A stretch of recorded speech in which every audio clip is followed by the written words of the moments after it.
Hello students, welcome to lesson 3.07 in professional business skills. In this class we will deal with the components of business analytics. അതായത് business analytics എന്ന് പറയുന്ന processing അതിനെ എത്ര parts ആയിട്ട് നമുക്ക് divide ചെയ്യാം. നമ്മൾ ബിസിനസ് അനാലിസിസിന്റെ പ്രോസസ്സ് കഴിഞ്ഞ ക്ലാസ്സിൽ നമ്മൾ കണ്ടു.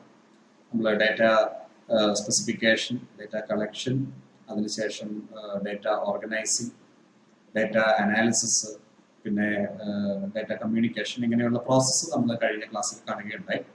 ഈ പ്രോസസ്സുകളെ എല്ലാം ചേർത്ത് വെച്ച് കഴിഞ്ഞാൽ നമുക്ക് ഡാറ്റ അനാലിസിസ് എന്ന് പറയുന്ന സംഭവത്തെ എത്ര പാർട്സ് ആയിട്ട് നമുക്ക് ഡിവൈഡ് ചെയ്യാം.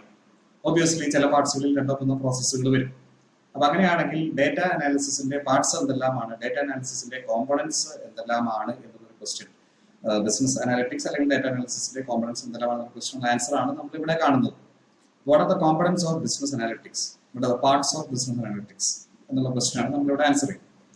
ഇതിൽ ആദ്യത്തേതാണ് ഡേറ്റ അഗ്രിഗേഷൻ. അഗ്രിഗേഷൻ എന്ന് പറയുമ്പോൾ മെയിൻ ആയിട്ട് നമ്മൾ മനസ്സിലാക്കുന്ന അഗ്രിഗേഷൻ എന്ന് പറഞ്ഞാൽ ടോട്ടൽ, അതായത് കൂട്ടിച്ചേർക്കുക എന്നുള്ളതാണ് അഗ്രിഗേറ്റ് എന്ന് നമ്മൾ പറയുന്നത്. What is aggregate, what is sum total എന്നുള്ളതാണ് ഏകദേശം അഗ്രിഗേഷൻ ഒരു മീനിങ് ആയിട്ട് നമ്മൾ മനസ്സിലാക്കുന്നത്. ഡേറ്റ അനാലിസിസ്, അതായത് ബിസിനസ് അനാലിറ്റിക്സിൽ ഡേറ്റ അഗ്രിഗേഷൻ എന്ന് പറഞ്ഞു കഴിഞ്ഞാൽ അനാലിസിസിന് മുൻപ് ചെയ്യുന്ന കംപ്ലീറ്റ് സ്റ്റേജസും ചേർത്ത് കഴിഞ്ഞാൽ അതിനെ നമ്മൾ ഡേറ്റ അഗ്രിഗേഷൻ എന്ന പാർട്ടായി കാണുന്നു.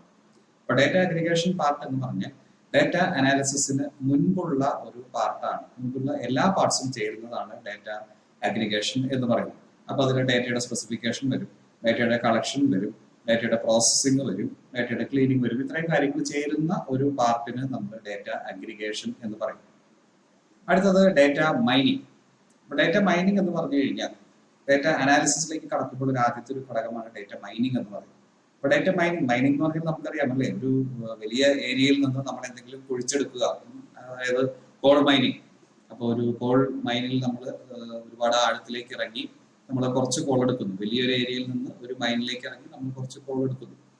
Call mining, iron mining, iron ore mining, ഇതൊക്കെ പല രീതിയിലുള്ള മൈനിങ് ആണ്. അതുകൊണ്ട് ഡേറ്റ മൈനിങ് എന്ന് പറയുന്നത് വലിയ ഒരു ഡേറ്റ സെറ്റിൽ നിന്ന്, ഒരു ഹ്യൂജ് ഡേറ്റയിൽ നിന്ന് നമുക്ക് ആവശ്യമുള്ള ഡേറ്റ നമ്മൾ തിരഞ്ഞെടുക്കുന്നു, അല്ലെങ്കിൽ നമുക്ക് ആവശ്യമുള്ള ഡേറ്റയുടെ പാറ്റേൺസ് നമ്മൾ മനസ്സിലാക്കിയെടുക്കുന്നു.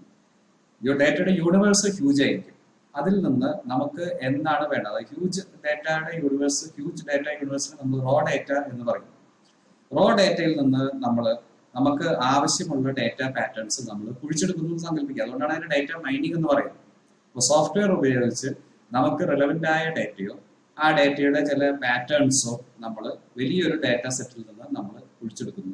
ഇതിനാണ് ഡേറ്റ മൈനിങ് എന്ന് പറയുന്നത്. ഫോർ എക്സാമ്പിൾ നമ്മൾ നോക്കുകയാണെങ്കിൽ കേരളത്തിൽ അങ്ങോളം ഇങ്ങോളം ഉള്ള സ്റ്റുഡൻസിന്റെ, കേരളത്തിലെ എൻറ്റയർ സ്റ്റുഡൻസിന്റെ ഡേറ്റ നമ്മളുടെ കയ്യിലുണ്ട്. ഈ ഡേറ്റയിൽ നിന്ന് എത്ര സ്റ്റുഡൻസിന് നമുക്ക് കറക്റ്റ് ആയിട്ട് ഓൺലൈൻ ക്ലാസ്സുകൾ അറ്റൻഡ് ചെയ്യുന്നുണ്ട് എന്ന് മനസ്സിലാക്കണം. ഇതാണ് നമ്മളുടെ ഒരു ഐഡിയ. അപ്പൊ ഇതിലെ പ്രധാനപ്പെട്ട പോയിന്റ് എന്തായിരിക്കും, കേരളത്തിലുള്ള കംപ്ലീറ്റ് സ്റ്റുഡൻസിന്റെ ഡേറ്റയിൽ ഓരോ സ്റ്റുഡന്റിനോടും പോയി ചോദിക്കുക എന്ന് പറയുന്ന ബുദ്ധിമുട്ടാണ്. നിങ്ങൾ ഓൺലൈൻ ക്ലാസ് അറ്റൻഡ് ചെയ്യാൻ സാധിക്കുന്നുണ്ടോ ഇല്ലയോ എന്ന് നമുക്ക് ഐഡന്റിഫൈ ചെയ്യാൻ ബുദ്ധിമുട്ടാണ്.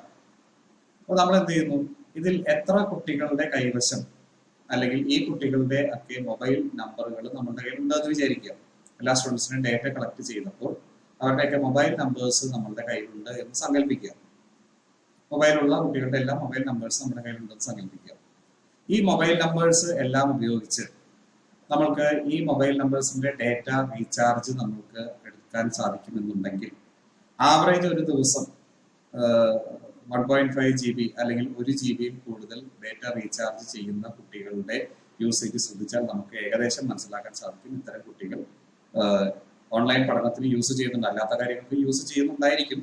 എന്നിരുന്നാലും 8:30 മുതൽ 1:30 വരെയുള്ള സമയത്ത് ഈ കുട്ടികളുടെ ഡേറ്റ യൂസേജ് ഏകദേശം എത്രയുണ്ടെന്ന് നമുക്ക് കണ്ടുപിടിക്കാൻ സാധിച്ചാൽ നമുക്ക് മനസ്സിലാക്കാം ഇത്തരം കുട്ടികൾ ഓൺലൈൻ നന്നായിട്ട് യൂസ് ചെയ്യുന്ന ഒരു കാറ്റഗറിയാണ് എന്നൊരു റീസണബിൾ അസംഷൻ നമുക്ക് എടുക്കാം. അപ്പൊ നമ്മളുടെ കയ്യിലുള്ള ഡേറ്റ എന്താണ്, നമ്മുടെ കയ്യിൽ ഹ്യൂജ് ഡേറ്റയാണ്. കേരളത്തിലുള്ള എല്ലാ സ്റ്റുഡൻസിന്റെയും പേര്, വയസ്സ്, ആണോ പെണ്ണോ എന്നുള്ള ഡീറ്റെയിൽ, താമസിക്കുന്ന സ്ഥലം, അതുകൂടാതെ ഇവരുടെ മൊബൈൽ നമ്പർ, ഓപ്പറേറ്റർ ഏതാണ്, ഇത്രയും ഡീറ്റെയിൽ നമ്മുടെ കയ്യിലുണ്ട്. ഇത് വെച്ചിട്ട് നമുക്ക് ഇവരുടെ ഡേറ്റ കൺസംഷൻ എത്രയാണ് എന്ന് മനസ്സിലാക്കാൻ സാധിച്ചാൽ അതിൽ നിന്ന് നമുക്ക് അസ്യൂം ചെയ്യാം ഈ കുട്ടികൾ ന്യായമായ രീതിയിൽ ഓൺലൈൻ ക്ലാസ്സുകൾ അറ്റൻഡ് ചെയ്യാൻ മൊബൈൽ ഫോൺ ഉപയോഗിക്കുന്നുണ്ട് എന്ന് മനസ്സിലാക്കാൻ സാധിക്കും. അപ്പോൾ നമ്മുടെ കയ്യിലുള്ള കംപ്ലീറ്റ് ഡേറ്റയിൽ നിന്ന് നമ്മൾ റീചാർജിന്റെ പാറ്റേൺ മനസ്സിലാക്കി നമ്മൾ അസംഷനിൽ എത്തുന്നു. അപ്പൊ ഈ ഒരു പ്രോസസ്സിനാണ് വലിയ ഡാറ്റയിൽ നിന്ന് നമുക്ക് ആവശ്യമുള്ള ഡാറ്റ എടുക്കുന്നതിനെയാണ് നമുക്ക് ഡാറ്റ മൈനിങ് എന്ന് പറയുന്നത്. അടുത്തത് association and sequence identification. Association and sequence identification എന്ന് പറഞ്ഞു കഴിഞ്ഞാൽ റെഗുലറായി ചെയ്യുന്ന ഒരു പാറ്റേൺ നമുക്ക് ഡിറ്റക്ട് ചെയ്യാൻ പറ്റുകയാണെങ്കിൽ കൃത്യമായ ഇടവേളകളിൽ കൃത്യമായ ടൈം ഫ്രെയിമിൽ കൃത്യമായ ചില ആക്ഷനുകൾ നടക്കുന്നുണ്ട് എന്നുണ്ടെങ്കിൽ, റിപ്പീറ്റഡ് ആയിട്ട് നടക്കുന്നുണ്ടെങ്കിൽ അതിനെ നമ്മൾ മനസ്സിലാക്കിയെടുക്കുന്നതാണ് അസോസിയേഷൻ ആൻഡ് സീക്വൻസ് ഐഡന്റിഫിക്കേഷൻ. ഇപ്പോൾ ഫോർ ഇൻസ്റ്റൻസ് അസോസിയേഷൻ എന്ന് പറഞ്ഞാൽ കണക്ട് ചെയ്യപ്പെട്ട് കിടക്കുക. സീക്വൻസ് ഐഡന്റിഫിക്കേഷൻ, അതായത് ഒന്ന് നടന്നാൽ അതിന് തൊട്ട് പുറകെ മറ്റൊന്ന് നടക്കുന്നു, സീക്വൻഷ്യലായിട്ട്. സീക്വൻസ് എന്ന് പറഞ്ഞാൽ നമുക്കറിയാലോ, ഒരു ഓർഡറിൽ ഒന്നിന് പുറകെ മറ്റൊന്നായിട്ട്. അസോസിയേറ്റ് എന്ന് പറഞ്ഞാൽ രണ്ട് കാര്യങ്ങൾ തമ്മിലുള്ള കണക്ഷൻ. ഇത് നമുക്കൊരു എക്സാമ്പിളിലൂടെ മനസ്സിലാക്കാം. ഫോർ ഇൻസ്റ്റൻസ് നമ്മൾ ഒരു സെറ്റ് ഓഫ് ആളുകളുടെ ഒരു ഡേറ്റ നമ്മുടെ കയ്യിൽ കിട്ടുന്നു. നമുക്ക് ഒരു സെറ്റ് ഓഫ് ആളുകളുടെ ഡേറ്റ നമ്മുടെ കയ്യിൽ കിട്ടുന്നു. ഒരു സൂപ്പർ മാർക്കറ്റിൽ നിന്നാണ് കിട്ടുന്നത് എന്ന് വിചാരിക്കുക. ഒരു സൂപ്പർ മാർക്കറ്റിൽ നിന്ന് നമുക്ക് അവിടുത്തെ കംപ്ലീറ്റ് കസ്റ്റമേഴ്സിന്റെ ഡേറ്റയും നമ്മുടെ കയ്യിൽ കിട്ടുന്നു. അപ്പോൾ മൊബൈൽ നമ്പർ വഴിക്ക് ഈ കസ്റ്റമേഴ്സിന്റെ പെർച്ചേസിന്റെ ഡീറ്റെയിൽസ് നമുക്ക് കിട്ടുന്നതൊക്കെ നമ്മൾ സ്വാഭാവികമായിട്ട് റിവാർഡ് പോയിന്റ്സിനൊക്കെ വേണ്ടി മൊബൈൽ നമ്പറൊക്കെ പറഞ്ഞു കൊടുക്കുന്നുണ്ട്, ഐഡന്റിഫൈ ചെയ്യാൻ വേണ്ടിയിട്ട്. അപ്പോൾ സൂപ്പർ മാർക്കറ്റിലെ കംപ്ലീറ്റ് കസ്റ്റമേഴ്സിന്റെയും ഡേറ്റ നമുക്ക് കിട്ടുന്നു. കസ്റ്റമേഴ്സിന്റെ മൊബൈൽ നമ്പറും നമുക്ക് കിട്ടുന്നു. ഈ മൊബൈൽ നമ്പറും കസ്റ്റമേഴ്സിന്റെ ഡീറ്റെയിൽസും കിട്ടിക്കഴിഞ്ഞാൽ നമുക്ക് എങ്ങനെയാണ് ഇതിൽ എത്ര പേര് സാലറീഡ് ആൾക്കാരാണ് എന്ന് മനസ്സിലാക്കാൻ സാധിക്കുക. അപ്പൊ ഇവിടെ ഒരു കാര്യം നമുക്ക് ശ്രദ്ധിക്കാം. എല്ലാ മാസത്തിന്റെയും ആദ്യത്തെ 10 ദിവസത്തിൽ ഏതൊക്കെ കസ്റ്റമേഴ്സിന്റെ പർച്ചേസ് ആണോ ഏകദേശം ഒരു 5000 രൂപയ്ക്ക് മുകളിൽ എന്നുണ്ടെങ്കിൽ മിക്കവാറും അവരൊക്കെ സാലറിഡ് എംപ്ലോയീസ് ആയിരിക്കും. കാരണം ഇത്തരം കാറ്റഗറി ആളുകളാണ് മാസത്തിൽ ഒരു പർച്ചേസ് സാലറി കിട്ടുമ്പോൾ അവരുടെ ആവശ്യങ്ങൾ കൃത്യമായിട്ട് പോയി വാങ്ങിക്കുക. ഒരു അസംഷനാണ്. ഒരുപാട് വേരിയബിൾസ് അതിലുണ്ട്. ഞാനൊരു റഫ് എക്സാമ്പിൾ പറഞ്ഞതേ ഉള്ളൂ. അപ്പൊ നമുക്ക് കൃത്യമായിട്ട് അറിയാം മന്ത് എൻഡിലെ പർച്ചേസ്, മന്ത് ബിഗിനിങ്ങിലെ പർച്ചേസ്, ഫസ്റ്റ് 7 to 8 ഡേയ്സിലെ പർച്ചേസ്, മന്ത് ബിഗിനിങ്ങിലെ പർച്ചേസ്. അപ്പൊ ഇതിൽ അസോസിയേഷൻ എന്തൊക്കെയാണ്? മന്തിന്റെ ബിഗിനിങ്, ഫസ്റ്റ് 7 ഡേയ്സ് അല്ലെങ്കിൽ ഫസ്റ്റ് 10 ഡേയ്സ്, മന്തിന്റെ ബിഗിനിങ്. എന്തായിട്ടാണ് അത് അസോസിയേറ്റ് ചെയ്യുന്നത്? Purchase at the supermarket. ഈ രണ്ട് കാര്യങ്ങൾ ഐഡന്റിഫൈ ചെയ്യുന്നു. രണ്ട് കാര്യങ്ങളും തമ്മിലുള്ള അസോസിയേഷൻ നമ്മൾ മനസ്സിലാക്കുന്നു. അപ്പൊ മന്ത് ബിഗിനിങ്ങിലെ പർച്ചേസ്, മന്ത് ബിഗിനിങ് എന്നുള്ള സമയം, അവിടെ നടക്കുന്ന ആക്ഷൻ, പർച്ചേസ്, ഈ രണ്ട് കാര്യങ്ങളും തമ്മിൽ ഒരു അസോസിയേഷൻ ഉണ്ട്. അതുപോലെ ഇതിന്റെ സീക്വൻസ് ഐഡന്റിഫിക്കേഷൻ. സീക്വൻസ് ഐഡന്റിഫിക്കേഷൻ എന്താണ്? മന്ത് ബിഗിനിങ്ങിൽ ബാങ്ക് അക്കൗണ്ട് നോക്കുമ്പോൾ ഇവരുടെ ബാങ്ക് അക്കൗണ്ട്സിലേക്ക് നമുക്ക്, ഇവരുടെ പേയ്മെന്റ് അക്കൗണ്ട്സിലേക്ക് നമുക്ക് ആക്സസ് ഉണ്ട് എന്ന് കരുതുക. ഒരു ബാങ്ക് ആണെങ്കിൽ നമുക്ക് ന്യായമായിട്ട് അവരുടെ അക്കൗണ്ടിലേക്ക് ആക്സസ് ഉണ്ട്. അപ്പൊ നമ്മൾ നോക്കുമ്പോൾ എന്താണ്? എല്ലാ മന്ത് ബിഗിനിങ്ങിലും ഇവരുടെ അക്കൗണ്ടിലേക്ക് പണം വരുന്നുണ്ട്. എല്ലാ മന്ത് ബിഗിനിങ്ങിലും ആ പണത്തിന്റെ 1/4 ഇവരുടെ അക്കൗണ്ടിൽ നിന്ന് പോകുന്നുണ്ട്. ന്യായമായിട്ട് നമുക്ക് മനസ്സിലാക്കാം മന്ത് ബിഗിനിങ്ങിൽ പണം വരുന്ന ഒരാളുടെ അക്കൗണ്ട് എന്ന് പറയുന്നത് സാലറിഡ് എംപ്ലോയി ആയിരിക്കും. ഒരിക്കലും ഒരു ബിസിനസ്സുകാരുടെ അക്കൗണ്ടിലേക്ക് മന്ത് ബിഗിനിങ്ങിൽ പണം വന്നോളണമെന്നില്ല. അപ്പോൾ നമ്മൾ മനസ്സിലാക്കേണ്ട ഒരു അസോസിയേഷൻ ഇവിടെ ആദ്യത്തെ കേസിൽ, നമുക്ക് സൂപ്പർ മാർക്കറ്റ് കേസിലേക്ക് തന്നെ പോകാം. സൂപ്പർ മാർക്കറ്റിൽ month beginning is associated with purchase. അത് മാത്രമല്ല, ഇത് സീക്വൻഷ്യലി ആണ്. എല്ലാ മാസവും ഇത് കൃത്യമായിട്ട് നടക്കുന്നുണ്ട്. Month after month, year after year ഈ അസോസിയേഷനും ഈ സീക്വൻസും നടക്കുന്നുണ്ട്.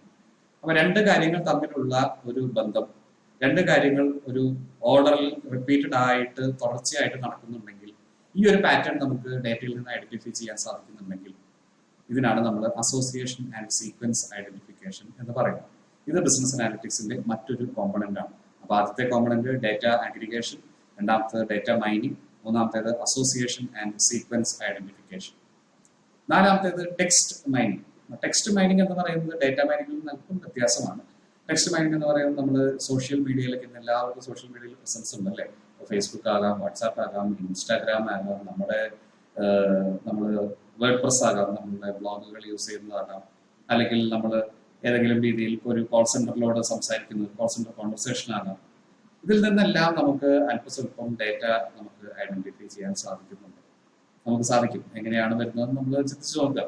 ഫോർ ഇൻസ്റ്റൻസ്, നേരത്തെ ഒരു എക്സാമ്പിൾ ഞാൻ പറഞ്ഞ പോലെ, ഒരു വ്യക്തി കണ്ടിന്യൂസ് ആയിട്ട് സ്പോർട്സ് മാനുഫാക്ചറേഴ്സിന്റെ സൈറ്റുകളിലോ സ്പോർട്സ് ക്ലബ്ബുകളുടെ, കേരള ബ്ലാസ്റ്റേഴ്സോ അല്ലെങ്കിൽ അങ്ങനെ ഏതെങ്കിലും ഒക്കെ സ്പോർട്സ് ഗ്രൂപ്പുകളുടെ ക്ലബിൽ ഫേസ്ബുക്ക് പേജിൽ മെമ്പർ ആവുകയും അതിൽ ആക്റ്റീവ് ആയിട്ട് പാർട്ടിസിപ്പേറ്റ് ചെയ്യുകയും ചെയ്യുന്ന ഒരാളാണെങ്കിൽ നമുക്ക് മനസ്സിലാക്കാൻ സാധിക്കും അദ്ദേഹത്തിന്റെ പൊസിഷൻ ഒരു സ്പോർട്സ് ലവിംഗ് പേഴ്സൺ എന്നുള്ള പൊസിഷനാണ് അദ്ദേഹത്തിനുള്ളത്. അദ്ദേഹത്തിന്റെ കമന്റ്സ് അതിൽ കാണുന്നത്, ചില കാര്യങ്ങളെ കുറിച്ച് അഭിപ്രായം പറയുന്നത്, ചില കാര്യങ്ങളെ എതിർക്കുന്നത്, ചില കാര്യങ്ങളെ അനുകൂലിക്കുന്നത്. അപ്പൊ ഇങ്ങനെയുള്ള ഒരുപാട് കാര്യങ്ങൾ നമുക്ക് മനസ്സിലാക്കാം. അതുപോലെ തന്നെ ഓട്ടോമൊബൈൽസ്, ചില വ്യക്തികൾ ഓട്ടോമൊബൈൽസ് യൂസ് ചെയ്യുന്ന ചില പ്രത്യേക ഓട്ടോമൊബൈൽസ് യൂസ് ചെയ്യുന്ന, അപ്പൊ ബുള്ളറ്റ് റൈഡേഴ്സിന്റെ ഒരു ക്ലബ് ഉണ്ടെന്ന് വിചാരിക്കാം. അപ്പൊ അദ്ദേഹം അതിൽ മെമ്പറാണ്. അപ്പൊ ഔട്ട്ഡോർ റൈഡിങ് താല്പര്യപ്പെടുന്നു. അപ്പൊ അതിനുമായി ബന്ധപ്പെട്ട് യാത്ര പോയതിന്റെ ഡീറ്റെയിൽസ്, ബുള്ളറ്റിലെ ചില ടെക്നിക്കൽ പ്രശ്നങ്ങളിൽ ഇദ്ദേഹം ഒരു സൊല്യൂഷൻ പറഞ്ഞിരിക്കുന്നു, റൈഡിങ്ങിൽ ശ്രദ്ധിക്കേണ്ട കാര്യങ്ങൾ ബാക്കിയുള്ളവർക്ക് ഫോർവേഡ് ചെയ്യുന്നു. അപ്പൊ നമുക്ക് മനസ്സിലാക്കാം ഇയാളൊരു ബൈക്ക് ലവറാണ് എന്ന് പറയുമ്പോൾ ഇയാളുടെ പൊസിഷൻ ആക്സസറീസ് വാങ്ങിക്കാൻ സാധ്യതയുള്ള ഒരാളുടെ പൊസിഷനിലേക്ക് നീങ്ങുകയാണ്. ഇയാൾക്ക് ചില റൈഡിങ് ജാക്കറ്റുകളോ റൈഡിങ് ഗ്ലൗസോ ഇങ്ങനെയുള്ള കാര്യങ്ങളൊക്കെ നമുക്ക് കൊടുത്തു കഴിഞ്ഞാൽ അതിന്റെ പ്രൊമോഷൻ നടത്തിയാൽ നമുക്ക് ഇതിന് ബെനിഫിറ്റുകളൊക്കെ ഉണ്ടാവും. അപ്പൊ ഇത്തരത്തിൽ സോഷ്യൽ മീഡിയയിൽ നമ്മളുടെ പ്രസൻസ് അനലൈസ് ചെയ്യുമ്പോൾ അതിൽ നിന്ന് ഇൻസൈറ്റ്സ് കണ്ടെത്താൻ ശ്രമിക്കുന്നതിനെ നമ്മൾ ടെക്സ്റ്റ് മൈനിങ് എന്ന് പറയും. ഇത് സോഷ്യൽ മീഡിയ കൂടാതെ നമ്മുടെ കോൾ സെന്ററിലെ കോൺവെർസേഷൻസ് നോക്കിയാൽ നമുക്ക് കുറെ ഇൻഫർമേഷൻ കിട്ടും. പലപ്പോഴും നമുക്കറിയാം, അല്ലെങ്കിൽ നമ്മളിപ്പോൾ നമ്മളുടെ കേബിൾ TV പ്രൊവൈഡർ, നമുക്ക് സ്ഥിരമായിട്ട് നമ്മൾ ഒരു 1000 കോൺവെർസേഷൻ ശ്രദ്ധിച്ചു കഴിഞ്ഞാൽ നമ്മൾ മനസ്സിലാക്കുകയാണ് അതിലൊരു 250 കോൺവെർസേഷൻ എങ്കിലും എനിക്ക് പർട്ടിക്കുലർ ചാനൽ സമയത്തിന് കിട്ടുന്നില്ല, എനിക്ക് റീചാർജ് ചെയ്യാൻ നോക്കിയിട്ട് പറ്റുന്നില്ല, അങ്ങനെ ഇങ്ങനെയൊക്കെയാണ് നമ്മൾ മനസ്സിലാക്കുകയാണ്. അതിനുശേഷം 2 മാസം കഴിഞ്ഞ് ഡേറ്റയിൽ നമ്മൾ ഈ പറയുന്ന കസ്റ്റമേഴ്സ് ഒക്കെ സിസ്റ്റത്തിൽ ഉണ്ടോ എന്ന് ചെക്ക് ചെയ്താൽ പലപ്പോഴും നമുക്ക് കാണാൻ സാധിക്കും ഈ പറയുന്ന കസ്റ്റമേഴ്സ് ഒന്നും അവിടെ ഇല്ല. കാരണം എന്തുകൊണ്ട്? അവർ ആ നെറ്റ്വർക്കിൽ നിന്ന് ഇറങ്ങിപ്പോയി. ടെലികോം നെറ്റ്വർക്കുകൾ ഇത് മറ്റൊരു എക്സാമ്പിളാണ്. നിങ്ങൾക്ക് ഉദ്ദേശിക്കുന്ന കവറേജ് അല്ലെങ്കിൽ നിങ്ങൾക്ക് ഉദ്ദേശിക്കുന്ന ഡാറ്റ സ്പീഡ്സ് കിട്ടത്തില്ല, നിരന്തരം കംപ്ലൈന്റ് കോൾ സെന്ററിൽ. കുറെ കഴിയുമ്പോൾ നിങ്ങൾ എന്ത് കാണുന്നു? ഈ പർട്ടിക്കുലർ കസ്റ്റമറിന്റെ കോൾ സെന്ററിൽ 10-ലധികം തവണ കംപ്ലൈന്റ്സ് വന്ന കസ്റ്റമേഴ്സിന്റെ യൂസേജ് നോക്കുമ്പോൾ യൂസേജ് വളരെ കുത്തനെ കുറഞ്ഞിരിക്കുന്നു. കാരണം അതുകൊണ്ട് അവർ മറ്റൊരു സിം എടുത്തു, അവരെന്നിട്ട് ആ സിം യൂസ് ചെയ്യാൻ തുടങ്ങി. അപ്പൊ കോൾ സെന്റർ ഡേറ്റ നിങ്ങൾ നോക്കി അന്ന് തന്നെ ഇതിന്റെ നടപടി എടുത്തിരുന്നെങ്കിൽ കോൾ സെന്ററിൽ കംപ്ലൈന്റ്സ് ഇത്ര പെർസെന്റേജിൽ കൂടുതൽ കൂടിയാൽ, ഒരു വ്യക്തി ഇത്ര കോൾസിലധികം കംപ്ലൈന്റ്സ് റെക്ടിഫൈ ചെയ്യപ്പെടാതെ വീണ്ടും വീണ്ടും തുടർച്ചയായിട്ട് വിളിച്ചുകൊണ്ടിരുന്നാൽ ഒരു അപകട സൂചനയാണ് എന്ന് മനസ്സിലാക്കി നടപടി എടുത്തിരുന്നെങ്കിൽ ഈ കസ്റ്റമേഴ്സ് വേറൊരു നെറ്റ്വർക്കിലേക്ക് പോകില്ലായിരുന്നു. അപ്പൊ ഇതൊക്കെയാണ് നമ്മൾ പറയുന്നത് ടെക്സ്റ്റ് മൈനിങ് എന്ന് പറയുന്നത്. ഇതിനാണ് നമ്മൾ ടെക്സ്റ്റ് മൈനിങ് എന്ന് പറയുന്നത് സൂചിപ്പിക്കുന്നത്. ഡേറ്റ മൈനിങ് വ്യത്യാസം. ഡേറ്റ മൈനിങ് നമ്മുടെ കയ്യിൽ ഡേറ്റ ഓൾറെഡി ഉണ്ട്. ടെക്സ്റ്റ് മൈനിങ് അങ്ങനെയല്ല. ടെക്സ്റ്റ് മൈനിങ് എന്ന് പറഞ്ഞു കഴിഞ്ഞാൽ നമ്മൾ വ്യക്തികളുടെ കോൺവെർസേഷനുകൾ, വ്യക്തികളുടെ സോഷ്യൽ ലൈഫ് നമ്മൾ ട്രാക്ക് ചെയ്ത് അതിൽ നിന്ന് ചില ഇൻഫർമേഷൻ എടുക്കുന്നതിന് നമ്മൾ ടെക്സ്റ്റ് മൈനിങ് എന്ന് പറയും. അടുത്തത് വരുന്നത് ഫോർകാസ്റ്റിംഗ് ആണ്. നമ്മൾ ഇതിനു മുന്നേ പ്രഡിക്റ്റീവ് അനാലിസിസ് പഠിച്ചിരുന്നു. നമ്മൾ ഇതിന്റെ മുന്നത്തെ ചാപ്റ്ററുകളിൽ ടൈപ്സ് ഓഫ് അനാലിസിസിൽ പ്രഡിക്റ്റീവ് അനാലിസിസ് പഠിച്ചിരുന്നു. അപ്പൊ അതിലേക്ക് നീങ്ങുന്ന ഒരു പോയിന്റ് ആണ് അത്. പ്രഡിക്റ്റീവ് അനാലിസിസ് ഇവിടെയും വരുന്നുണ്ട് അടുത്ത പോയിന്റ് ആയിട്ട്. അതിലേക്ക് വരുന്ന ഒരു കാര്യമാണ് ഫോർകാസ്റ്റിംഗ് എന്ന് പറയുന്നത്. ഫോർകാസ്റ്റിംഗിൽ എന്ത് സംഭവിക്കും? നമ്മൾ ഹിസ്റ്റോറിക്കൽ ഡാറ്റ നോക്കി കഴിഞ്ഞാൽ നമുക്ക് ഫ്യൂച്ചർ നമുക്ക് ഫോർകാസ്റ്റ് ചെയ്യാൻ സാധിക്കും. ഉദാഹരണത്തിന് നമ്മൾ തന്നെ മനസ്സിലാക്കുകയാണ്, എല്ലാ വർഷവും ഏകദേശം മെയ് ജൂൺ മാസങ്ങളിൽ സ്കൂൾ നോട്ട്ബുക്സിന്റെ സെയിൽ കൂടുന്നു. വളരെ ന്യായമായിട്ട് നമുക്കറിയാവുന്ന കാര്യമാണ്. അടുത്ത വർഷം അത് കൂടും. സ്കൂൾ ടെക്സ്റ്റ് ബുക്സിന്റെ നോട്ട്ബുക്സിന്റെ സെയിൽ കൂടും മെയ് ജൂൺ മാസങ്ങളിൽ. കാരണം സ്കൂൾ റീ ഓപ്പണിംഗ് ആണ്. അതുപോലെ തന്നെ മാർച്ച് ഏപ്രിൽ മെയ് മാസങ്ങളിൽ സോഫ്റ്റ് ഡ്രിങ്ക്സിന്റെ പർച്ചേസ് കൂടും, എയർ കണ്ടീഷണേഴ്സിന്റെ പർച്ചേസ് കൂടും. എല്ലാ വർഷവും ഇത് കൂടുന്നുണ്ട്. കാരണം എന്തുകൊണ്ട്? കാരണം വേനൽക്കാലമാണ്. അപ്പൊ അതുകൊണ്ട് അതിന്റെ റിലേറ്റഡ് ആയിട്ടാണ് പർച്ചേസ് വരുന്നത്. ഇത് സ്വാഭാവികമായിട്ട് അടുത്ത വർഷത്തേക്ക് നീളും. ഇതിനാണ് നമ്മൾ ഫോർകാസ്റ്റിംഗ് എന്ന് പറയുന്നത്. ഭാവിയിൽ എന്ത് സംഭവിക്കും എന്നുള്ളതിനാണ് നമ്മൾ കൃത്യമായിട്ട് നമ്മൾ പറയുന്നത്. ഫോർകാസ്റ്റ് ചെയ്യുക, ഭാവിയിൽ എന്ത് സംഭവിക്കും എന്നുള്ളതിനെ കുറിച്ച് നമ്മൾക്കൊരു നിഗമനത്തിലെത്താൻ സാധിക്കും. അപ്പൊ ഫോർകാസ്റ്റിംഗ് ആണ് മറ്റൊരു കോമ്പണന്റ്.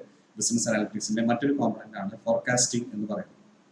ലാസ്റ്റ് വരുന്നതാണ് പ്രഡിക്റ്റീവ് അനാലിസിസ് എന്ന് പറയുന്നത്. Note the last one, 6.6. ഇനി 2 എണ്ണം കൂടി ഉണ്ട്. പ്രഡിക്റ്റീവ് അനാലിസിസ് എന്ന് പറഞ്ഞു കഴിഞ്ഞാൽ കസ്റ്റമേഴ്സ് ഒരു ലൈഫ് സൈക്കിളിൽ എങ്ങനെ പെരുമാറും എന്നുള്ളതിന്റെ ഒരു ഇൻഡിക്കേഷനാണ്. നേരത്തെ പറഞ്ഞ ഫോർകാസ്റ്റിംഗ് ഒരു പ്രഡിക്ഷനാണ്.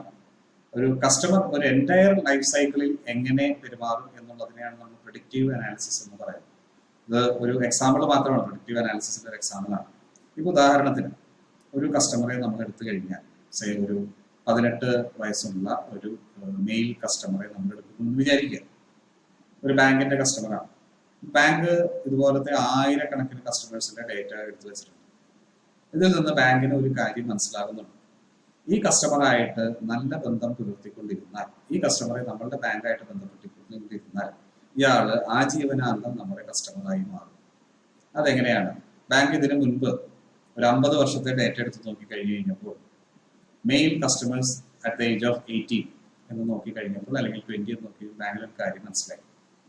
18-19 വയസ്സുകളിൽ ബാങ്കിന്റെ എഡ്യൂക്കേഷണൽ ലോൺ എടുത്ത് തൃപ്തികരമായി പഠിച്ച് പൂർത്തിയാക്കി ഒരു കസ്റ്റമർ 20, 21, 22 വയസ്സിൽ ഇയാൾ ജോലിയിൽ കയറിയതിനു ശേഷം ഇയാളുടെ സാലറി അക്കൗണ്ടും അതേ ബാങ്കിൽ തന്നെ മെയിൻറ്റെയിൻ ചെയ്യുന്നു.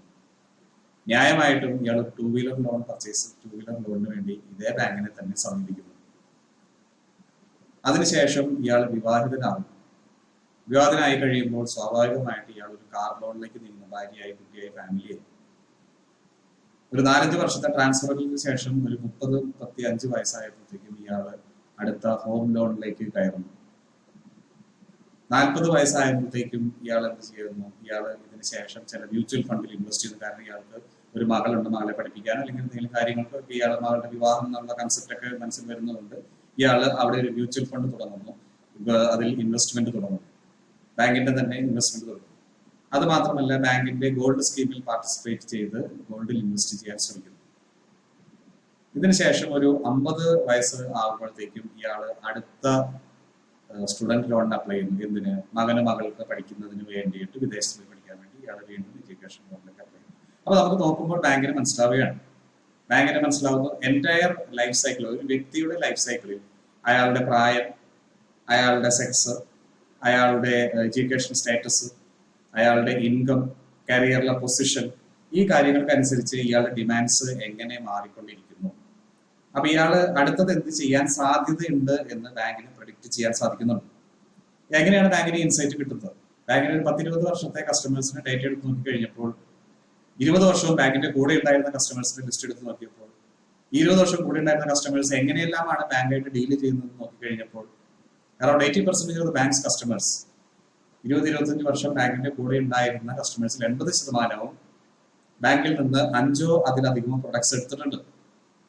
Home loan, car loan, housing loan, education loan, mutual fund investment, കൂടാതെ സാലറി അക്കൗണ്ട്. 6 പ്രൊഡക്ട്സ് ഈ ബാങ്കിന്റെ കയ്യിൽ നിന്ന് കസ്റ്റമർ എടുത്തിട്ട് ബാങ്ക് മനസ്സിലാക്കുകയാണ്.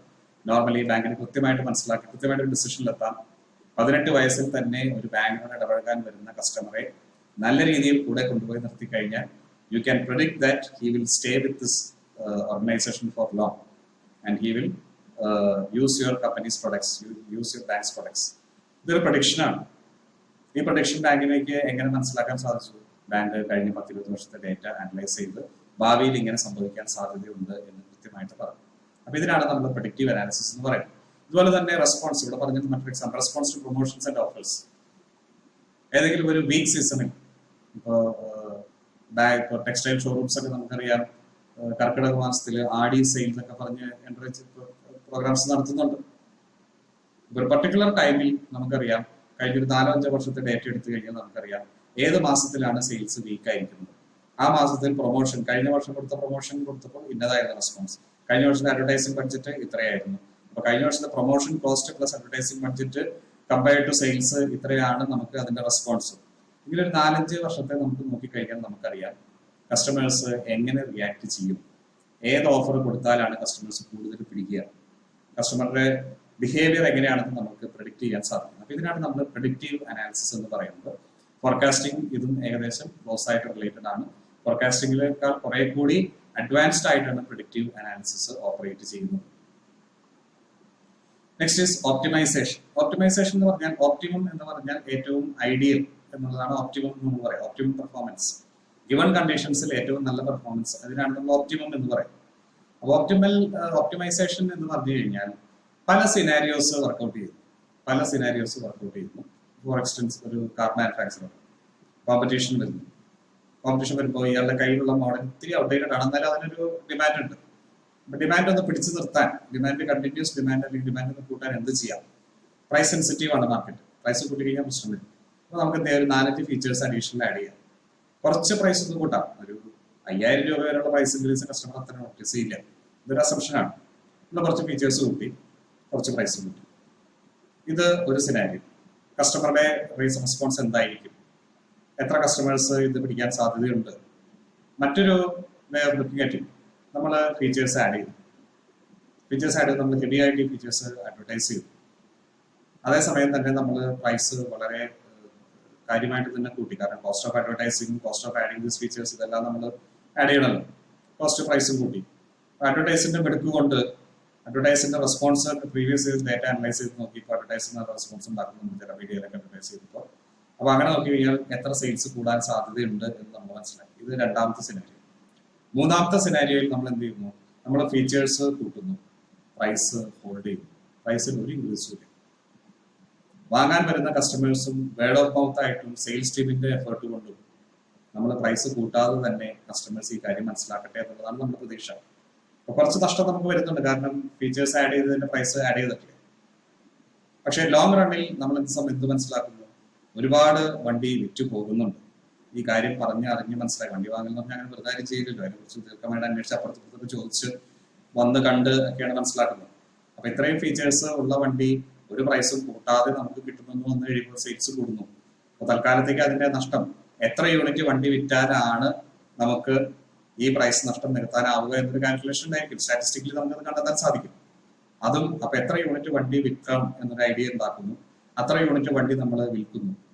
ഇപ്പൊ ഇതിൽ ഏത് സിനാരിയോ ആയിരിക്കും ഏറ്റവും പ്രോഫിറ്റബിൾ ആവുക? 3 സിനാരിയോ ഞാൻ പറഞ്ഞു. ഒന്ന്, നമ്മൾ അഡീഷണൽ ഫീച്ചേഴ്സ് വണ്ടിക്ക് കയറ്റി, അതിനുശേഷം അത് അഡ്വർടൈസ് ഒന്നും ചെയ്തില്ല, പക്ഷെ വണ്ടിക്ക് ഒരു നോമിനൽ പ്രൈസ് ഇൻക്രീസ് ഉണ്ട്. ആ ഫീച്ചേഴ്സ് ആഡ് ചെയ്തതിന്റെ കോസ്റ്റ് നമ്മൾ കൂട്ടി, സെയിൽസ് എത്ര കൂടുന്നതായിരിക്കും. രണ്ടാമത്തേത്, നമ്മൾ ഫീച്ചേഴ്സ് കൂട്ടി ഹെവി ആയിട്ട് അഡ്വർടൈസ് ചെയ്തു, അപ്പൊ സെയിൽസ് എത്ര കണ്ട് കൂടും? ഒരുപാട് സെയിൽസ് കൂടുമോ ഇല്ലയോ നമുക്കറിയില്ല. രണ്ടാമത്തെ സിനാരിയോ.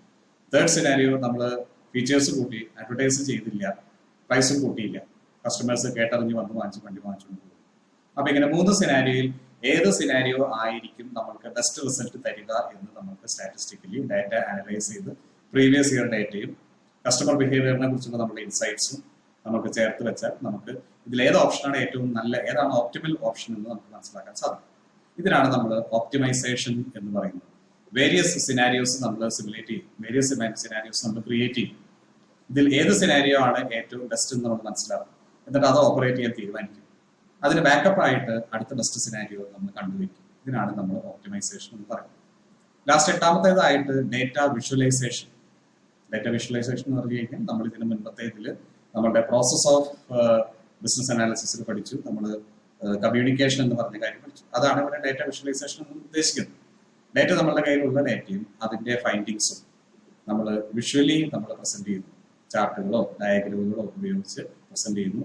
കാണുന്നവർക്ക്, തീരുമാനമെടുക്കുന്നവർക്ക് എളുപ്പം മനസ്സിലാകുന്ന രീതിയിൽ ഡേറ്റ വിഷ്വലൈസ് ചെയ്ത് അവർക്ക് വിഷ്വലൈസ് ചെയ്യാൻ പാകത്തിന് നമ്മൾ പിക്ചോറിയൽ ഫോർമാറ്റിൽ നമ്പേഴ്സിൽ നിന്ന് മാറി നമ്മൾ പ്രസന്റ് ചെയ്ത് കൊടുക്കും. ഇതിനാണ് ഡേറ്റ വിഷ്വലൈസേഷൻ എന്ന് പറയുന്നത്. അപ്പൊ ഇത്രയും കോമ്പണൻസ് ചേർന്നതാണ് ബിസിനസ് അനാലിറ്റിക്സ് എന്ന് പറയുന്നത്. ബിസിനസ് അനാലിറ്റിക്സിന്റെ പാർട്സ് എന്തൊക്കെയാണ്, കോമ്പണൻസ് എന്തൊക്കെയാണെന്നുള്ള ചോദ്യത്തിനുള്ള മറുപടിയാണ് നമ്മളിവിടെ കാണുന്നത്. ആദ്യത്തേത് ഡേറ്റ അഗ്രിഗേഷൻ, രണ്ടാമത്തേത് ഡേറ്റ മൈനിങ്, മൂന്നാമത്തേത് അസോസിയേഷൻ ആൻഡ് സീക്വൻസ് ഐഡന്റിഫിക്കേഷൻ, നാലാമത്തേത് text mining, 5th is forecasting, 6th is predictive analysis, 7th is optimization, and 8th and the last one is data visualization. അടുത്തതായിട്ട് നമ്മൾ ബിസിനസ് അനാലിറ്റിക്സിലുള്ള വെല്ലുവിളികൾ, ചാലഞ്ചസ് ഇൻ ബിസിനസ് അനാലിറ്റിക്സ് എന്താണെന്ന് നമുക്ക് മനസ്സിലാക്കാം. Until we meet up for that, goodbye and thank you.